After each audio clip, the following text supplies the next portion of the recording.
This week on Across the Arrowverse, The Last Son of Krypton versus The Dark Knight of Gotham.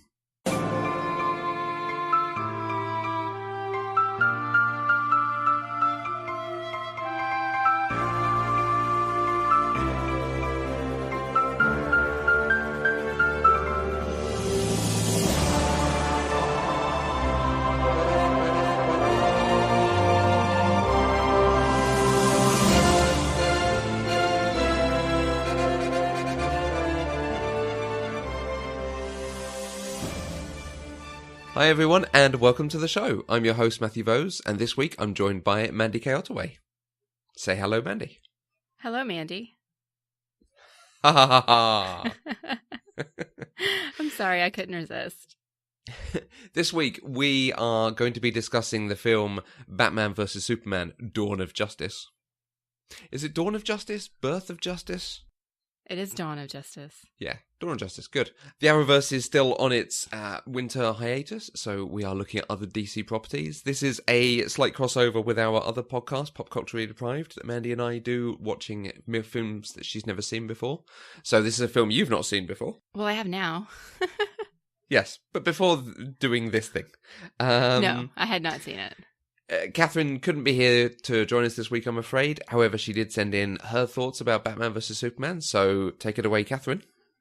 Bloody Lois Lane. So, yeah, that pretty much sums it up from over on this side. Right, Mandy, what did you think of Batman vs. Superman, Dawn of Justice? I think it's a really stupid movie, honestly. Give me some detail on that. Why stupid? Sure. Why is that the adjective? Because there's false conflict in this movie. This entire movie would not have happened if Batman and Superman had manned up and just talked to each other. Okay. Instead of Batman saying, oh, Superman's causing people to die, so he's bad and I have to stop him. And Superman saying, oh, Batman's a vigilante and I have to stop him. And then they just fight each other. I mean, really? Come on. You guys are grown-ups. Let's just talk about it. Okay. I have the same opinion from the point at which they fight. I like the machinations that happen up to the fight happening. I like the fact that we see Alexander Luthor pulling the strings in the background. That he has largely the same opinion as Bruce Wayne. That there is a chance this guy could turn against us, could decide to rule, and we have to at least be prepared. But Bruce Wayne has people telling him other things, bringing him back. He has his own moral code and his own things that he's dealt with, whereas Alexander has made this his life's mission. This is the thing he wants to work towards. And so he is winding up and playing on the paranoia of Bruce Wayne and setting up this showdown to happen. If you say so. Okay. I liked it. However, you then get to the fight. I think I've complained, probably on Pop Culturally Deprived, about how in the Marvel, the MCU, they force their heroes to fight. They seem to think that's the thing that everyone wants to see. So as much as possible, they're like, oh, it'd be really good if you had Iron Man and Thor and Captain America fighting. Oh, and then we'll have Thor and Hulk fighting. Oh, then we'll have Hulk going after Black Widow. And that's just one film. Like, they don't really fight the bad guys in that film. They spend most of the time fighting each other. Right. I feel like when we get to the fight in this, it's the same sort of thing. We just want to see them fight each other. Which, okay, the film is called Batman vs. Superman, so it's not like it's pretending it's going to do anything else. But Superman doesn't have to fight Batman. I'm okay at the point where the sonic wave things pops up, where the machine guns pop up. But Superman could just, like, float above him and be like, no, I'm going to talk to you. I'm not going to punch you. Oh, you're throwing a grenade. Okay, I'm still going to talk at you. Because I don't have to come down there and fight you. That's where I think it's contrived. Children. Right. They're man-children, so they couldn't talk to each other, and therefore it is false conflict, because had they just talked to each other, there would have been no conflict. Yeah. And I completely understand now why so many people say they don't like Ben Affleck as Batman. Oh, really? I didn't get that because, okay, so the way that I came to this was I watched Wonder Woman, then I watched Justice League, And now I've seen Batman versus Superman. And in Justice League, I thought Batman was wonderful. Mm-hmm. But in this movie, they made him a deeply, deeply unlikable character. Yeah, he's really Because dark in this. he is really dark. And all you get from him from start to finish is, I am right, Superman is bad, and he must be taken down, without giving us any real underlying reason for why he's being so dogged about it. And it just makes him deeply unlikable. There's nothing good about him. And then for the resolution to be that he finds out that they both have a mom named Martha. Really? Come on. Really? Isn't that the worst? That's so bad. But yeah, Ben Affleck is, I hate you so much I forgot to brood. Yes. And it doesn't make sense. Like, they didn't do a good job of fleshing out that characterization of Bruce Wayne. They just presented it to us as if this is who Bruce Wayne is. And I've already seen a different Bruce Wayne than that, and I really enjoyed the Bruce Wayne I saw in Justice League. And so it was interesting in a way that was really crappy to come back and see the origination of this version of Batman, because it was so very different. And he was just awful and mean, and he wasn't the Batman that I'm accustomed to. You know, the Batman that I'm accustomed to, yes, is generally more dark because Gotham is a darker, grittier city than Metropolis. But he's still always about saving people, stopping crime, and making sure the bad guys lose and the good guys are okay. And we got none of that in this movie. We got Batman brands people who are bad. And Batman doesn't listen to other perspectives. He just decides he is the final authority. And it just didn't sit well with me. Okay. My counter on that is that I quite like the branding, the showing us that he is going into a very dark place. Alfred's comment about it makes good men cruel, it is coming from that. He's clearly a Batman who has possibly fairly recently lost a Robin, lost Jason Todd. Has had dealings with the Joker, has had a lot going on, and now his big financial building in Metropolis has been knocked down by an alien. Like, that is not something he has fought or can fight, so I think I can go on that, but I've got a lot of extra textual stuff coming into this. Firstly, I've seen Man of Steel, so I've seen that fight from another perspective, and then knowing more about the comic history and stuff. Okay. So that fight was in Man of Steel? Yeah, so, and this was a big bit of the trailers for it as well, the fact that the fight that, you've not seen Man of Steel, but it's probably not a huge thing that the climax is he fights Zod. And there was a bit where... Yeah. They end up in this building and they fire their heat rays at each other, and that's where you see the shot of the heat vision laser coming out of the buildings. And eventually knocking buildings down. Okay. That is the climax of Man of Steel. Okay.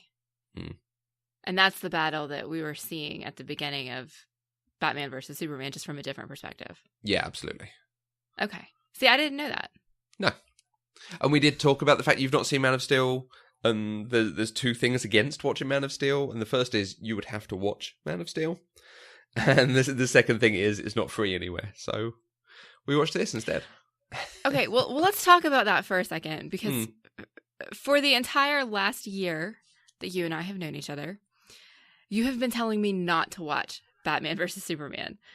I wanted to watch it before I saw Wonder Woman, and then I wanted to watch it before I saw Justice League, and you kept telling me, no, you don't need to see it. All you need to know is XYZ. And they were all things that I picked up in the trailer. Mm-hmm. So can you explain this to me, why this is a movie that you genuinely do like, that you think is a good movie, yet you've been telling me for the last year that it's not, and I don't need to watch it? I was fairly sure you'd come away with something like, God, that was bad. And like, stupid, as I say, stupid is an interesting word. It's not quite the description I expected, but I can see where you're coming from with it. And I think there is a thing about the DC movies that the MCU gets right. The DC movies are a bit too much for fans like me, fans who do know some of the extra textual stuff that's going on, some of the references they're making or things in the background.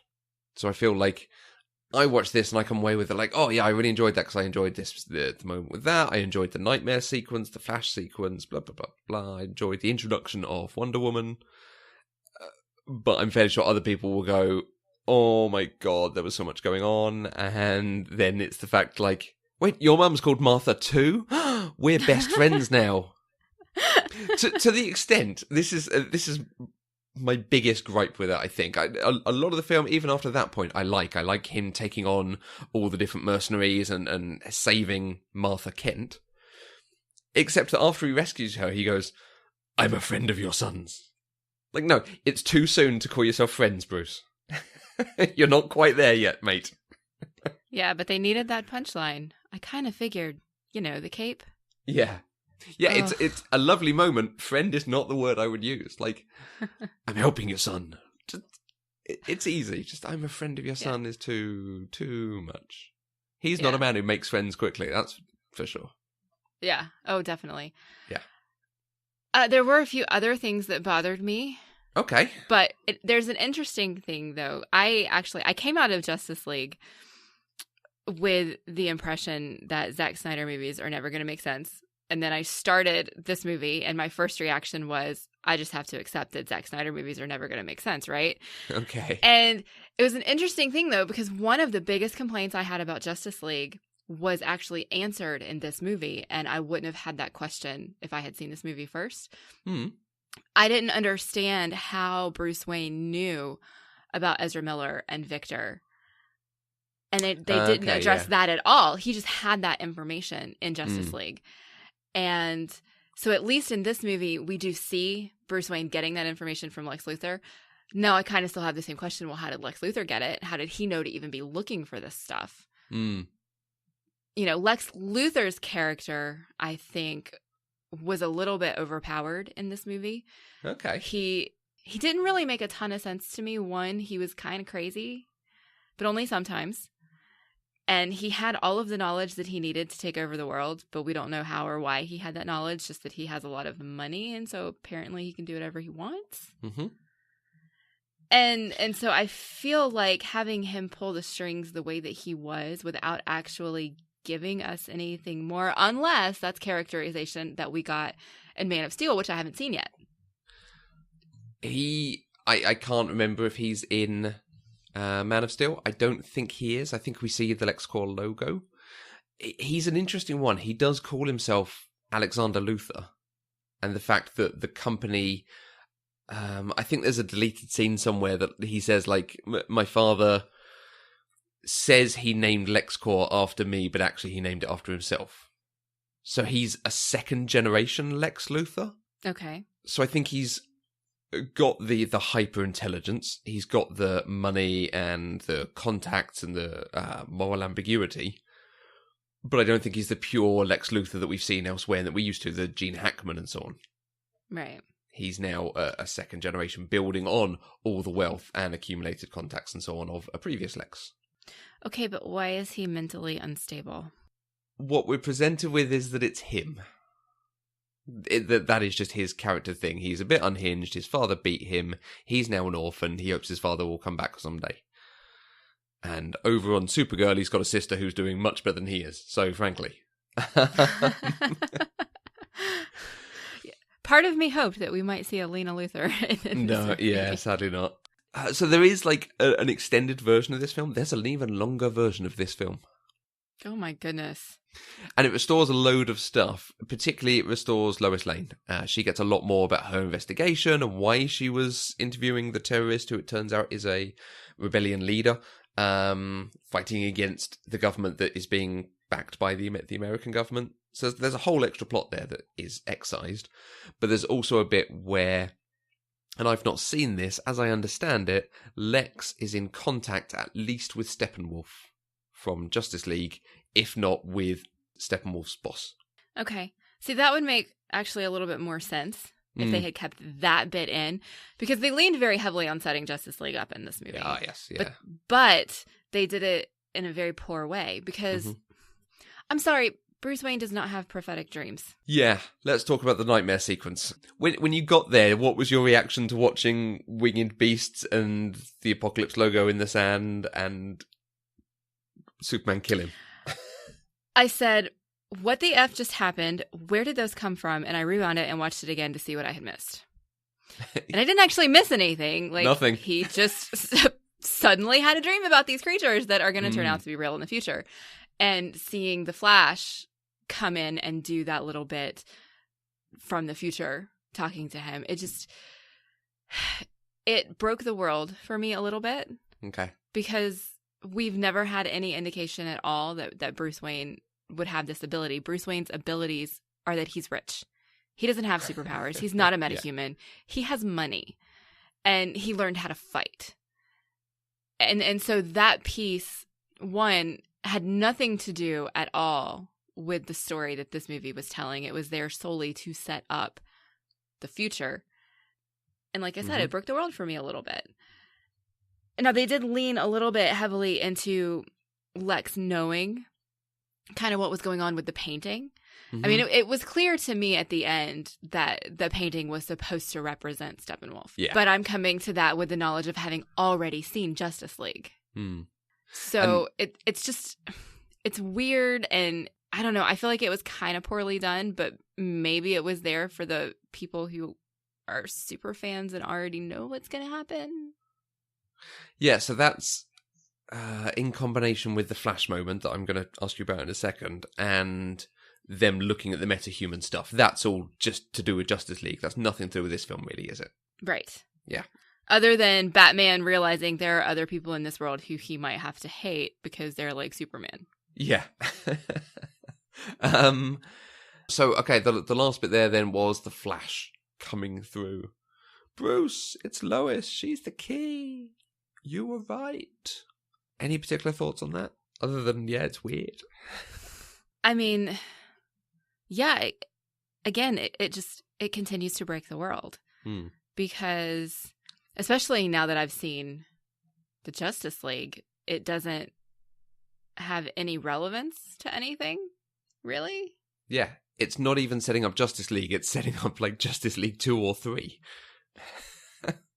It doesn't make sense. It didn't have anything to do with the story.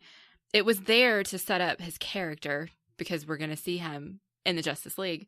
But what he did made no sense.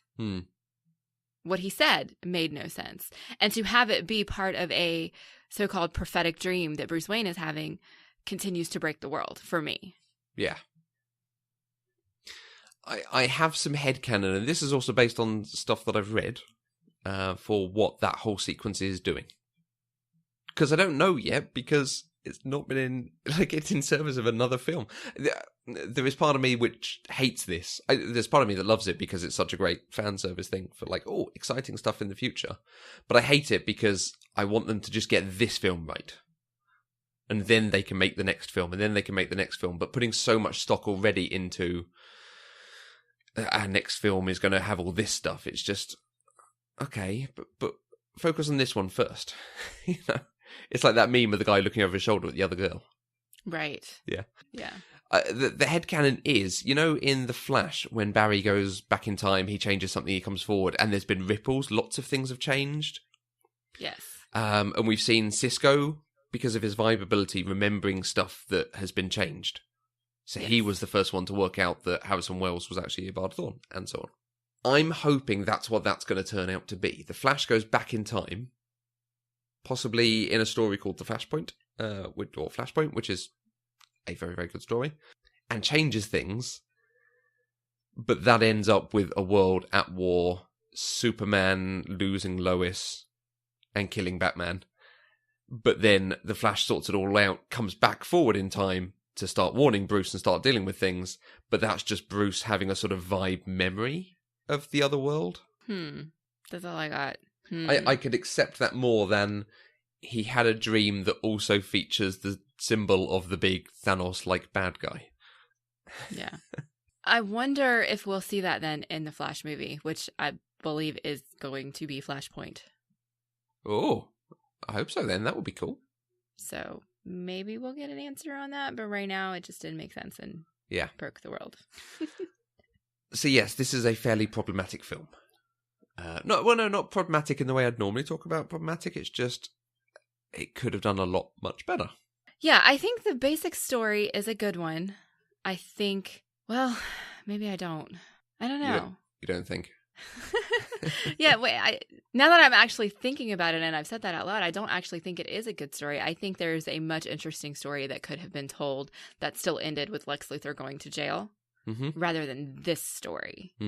I don't know what that story would be, but I think I am sure that there is something out there that was more interesting than pitting Batman and Superman against each other. Or if you were going to pit them against each other, at least have it be for a reason other than they both just think they're right. Yeah. And then to end on huge violence where General Zod is turned into Doomsday, in inverted commas, rubbish CG monster, and then they fight and Superman dies. So I tweeted about this when I was watching it, and my tweet was, did General Zod just turn into a giant Kryptonian orc?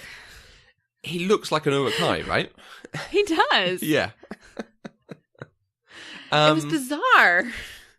However, I'm wanting to talk about something good in this film, and that is the moment where Wonder Woman turns up. And not only is she amazing in that fight, and I think she's fabulous, you get her theme tune, and that's the first time it's really delivered. And that is a pretty wonderful moment.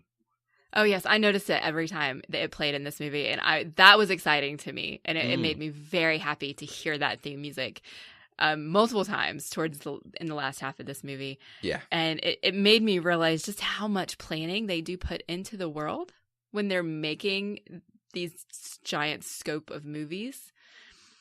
But it was pretty great.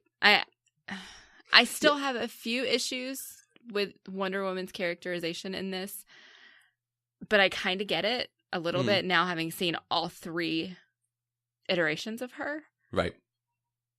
But I did appreciate very much those electric cellos starting up.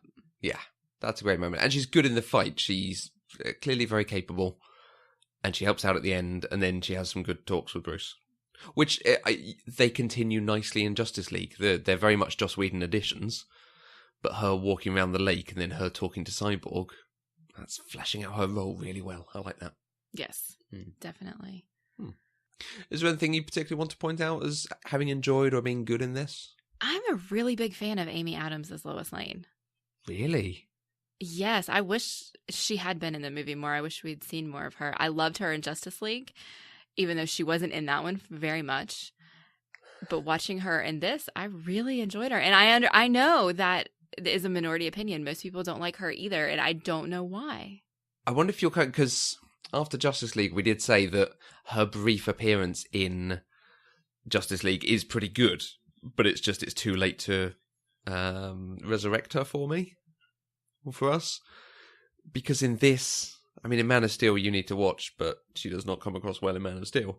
And in this, she's just chasing after people and not really doing anything. She's put across as being quite meek at times. The weird bit where she's in the bath and he's standing above her, and the way it's filmed, that he is absolutely dominating over her. Not good. See, I didn't read it that way at all. Okay. But, like, even at the end, she goes and takes the spear and throws it away, and then realises they need it, so she tries to get it back. She gets in trouble and has to be saved. It matters not. It's absolutely irrelevant thing to the film, except it's just him caring for her and getting to have a moment with her, which I could live without, because by that point, I don't really care about her. Okay, but those are all issues with the character of Lois Lane, not with Amy Adams' portrayal of Lois Lane. Yeah, the portrayal has nothing in it for me. Okay. I don't get any personality from her. I am just a big fan of Amy Adams in general. And that may be why I am drawn to this character. But I liked her determination. I liked her willingness to kind of put herself in danger to get answers. I liked her. Nice. That's good. I like that I like something different than you. Anything else you wanted to comment on from the film? Anything else that stood out to you? No, I think we've covered most everything. I mean, I'm sure there are always going to be more things that we could talk about, but I think we hit the main highlights. But by and large, the celebrity support cast is very good. Lawrence Fishburne is very good as Perry White. Jeremy Irons is amazing as Alfred. Holly Hunter, I love Holly Hunter in anything, but she's a lot of fun in this because she stands up to everyone. Oh, actually, that's one thing I wanted to mention. Mhm. How did she know something was wrong right before everything blew up? She makes a reference earlier to, you can call Grandma's piss sweet peach tea, but I'm not going to drink it. He then leaves a jar that looks like piss and is labelled Grandma's sweet tea, or Grandma's peach tea, and she looks over and sees that Lex's seat is empty, so she knows that he's done something. There's Okay. something more going on, and the fact that that guy is in a wheelchair, and that's another thing that is corrected, possibly in the extended edition, because I think there is a line about how the wheelchair is surrounded in lead, so Superman could not have seen the bomb in it. Okay. Actually, that would have been nicer than Superman blaming himself, because in the movie, it came across like I didn't see it because I wasn't looking for it, therefore this is my fault. Yeah. Which he doesn't need to know it was surrounded in lead, but also Lex wouldn't have left it to chance. He's better than that. Yeah. Jeffrey Dean Morgan as Thomas Wayne has a very small moment, but he looks good. Yes. Yeah. And I think, going back to the start of our conversation, I like Ben Affleck as Batman Bruce Wayne. I think he broods well. I think, particularly, remember how we said for Superman the movie, Christopher Reeve is an excellent Clark Kent. And that actually sells the role more than anything. I think Ben Affleck is a very good Bruce Wayne. Oh, I agree. Possibly better than he is as Batman, because as Batman, he's CG. or in a car or something, growling. Right. Yeah, no, I do buy Ben Affleck as Batman. I just think that because his introduction was in this movie and they made him so unlikable, that it caused a lot of problems for people. But since I came to Ben Affleck as Batman through Justice League first, I have the advantage of seeing him as actually a likable character who is trying to do the right thing for the right reasons. Yeah, I get that. And I totally buy him. Like, it's a toss-up for me about which Batman is better, Bruce Wayne or Christian Bale, because they both do it really, really well. And they both do it at different stages of Bruce Wayne's life, which I think is why I don't quite equate them together. Because with Christian Bale, we get the full origin story. We get him from a child, becomes a teenager, a young adult, starts training. We get all of the training to see how he literally becomes Batman. We don't get that with Ben Affleck. We get the flashback of the bats in the well and his parents died, but then he just is Batman. We don't get the origin story. We're just dropped in the middle of a Batman story. And so I appreciate that. He's later in life. He's going gray. He's older. He's been doing this for a really long time. And that was a really nice way to bring Batman into this new DC universe. Yeah. And it's good that they did the death of his parents, because otherwise people would have been lost. No one would know, like, why is this guy dressing up as a bat? So, because no one knows how Batman becomes Batman. They've never told that story. Well, I mean, I get it. Yeah. I would have been okay if they hadn't done that at all, but I get it. And we got to see Martha, Jeffrey Dean Morgan and Lauren What's-Her-Face be his parents, both from The Walking Dead, which made me very happy. Yeah. On the flip side, though, this film has the moment of, I've killed things from outer space. Is she with you? I thought she was with you. That's a great moment. The Trinity together at last. That is a great moment. I like that line. Yeah. I was surprised that the only introduction that we got to Aquaman and Jason Momoa was through the video footage, because they had talked up his casting so much prior to this movie that I thought he was in it, which is why I was surprised in Justice League when Ben Affleck went to find him and just introduce himself to him, because I didn't know how he was in this movie. But they hyped it up so much more than what we got in reality. Yeah. I think he's in it too much. I wish you didn't have that close-up of him attacking the drone. If you only saw it from the second drone, that something happened and something sped away. I feel it's a little too, they absolutely know what this guy can do and what he looks like and where he is. Yeah. It's a bit too much knowledge. And I also expected where she's trapped underwater, there might be something there of, because it's supposed to be on a dock, maybe he comes up and he's the one who helps her get out. Just again, a slight tangential reference there, but nope, Superman saves Lois Lane again. Because she got injured. At least she didn't get kidnapped for the third time in the film.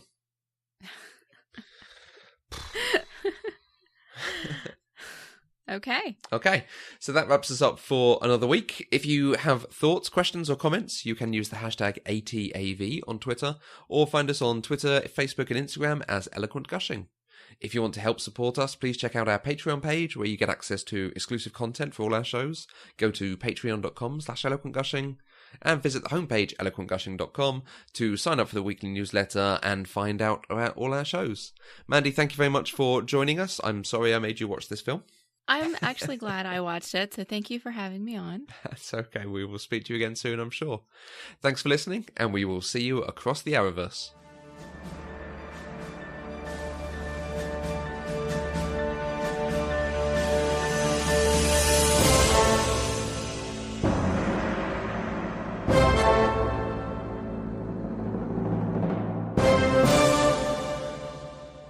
Across the Arrowverse is an Eloquent Gushing production. For more shows you'll love, please visit eloquentgushing.com.